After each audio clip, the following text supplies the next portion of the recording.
अच्छा, अब हम जाएंगे मदीने की तरफ, ठीक है।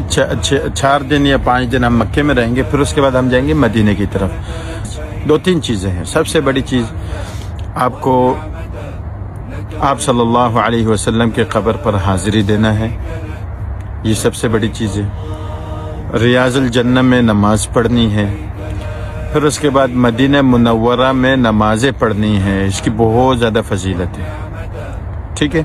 बस अब आपको 3 या 4 या 5 दिन मदीने में मिलेंगे, तो आपको सिर्फ ये काम करना है और कुछ नहीं है। कोई इहराम नहीं, कोई ममनुआत नहीं, कोई कुछ नहीं। बस आप ये समझे ज़ियारत है, सहाबा की कब्रें हैं, वहाँ उनकी ज़ियारत करें। इसी तरह आप सल्लल्लाहु अलैहि वसल्लम के रोज़ाना जितना आप वहाँ रहेंगे, कोशिश करें रोज़ाना की बुनियाद पे आप ज़ियारत करें, अगर पॉसिबल हो, मुमकिन हो। रियाज़ुल जन्नह में नमाज़ पढ़ें, फिर उसके बाद ज़ियारत करें, कब्र मुबारक की ज़ियारत करें, फिर उसके बाद मदीने में नमाज़ें पढ़ें बस, और ज़िक्र अज़कार करें, कुरान पढ़ें, और कुछ भी नहीं। अच्छा, आखिर में एक बात मैं करता हूँ, वो ये है, इसी पे अपनी बात ख़त्म कर देता हूँ। बात ये है कि देखिए, कुछ ज़ियारतें हैं मक्के में हैं, कुछ ज़ियारतें मदीने में हैं, तो हम इंशाल्लाह तरतीब बनाएंगे। उम्मीद है काफ़िला वालों की तरफ से ये तरतीब है कि मक्के की भी ज़ियारतें हम करेंगे इंशाल्लाह, मदीने की भी। लेकिन तरतीब ऐसी होनी चाहिए, या आप काफ़िले के साथ करें या अलग से करें, इज्तिमाई करें, इनफरादी करें। एक चीज़ को जहन में रखें, देखें ये सानवी दर्जा है।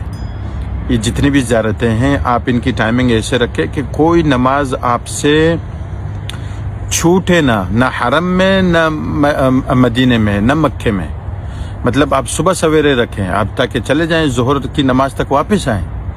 अब मक्के में रहते हुए, मदीने में रहते हुए अगर आप किसी और मस्जिद में नमाज पढ़ेंगे या आपकी नमाज छूट गई, तो ये इंतहाई अफसोस की बात है, क्योंकि मेन मकसद आपका वहाँ जाके नमाज पढ़ना है, इन 2 मसाजिदों में, दोनों हरम में। तो प्लीज़ ज़ियारत की वजह से, शॉपिंग की वजह से, या ऐसे कुछ और जो नॉर्मल सी बातें होती हैं, शॉपिंग कर रहा होता है कोई साथी, कोई क्या कर रहा होता है, कोई ज़ियारत पे जा रहा होता है, इन चीज़ों की वजह से हरम में अपनी नमाज को ज़ाया ना करें प्लीज़।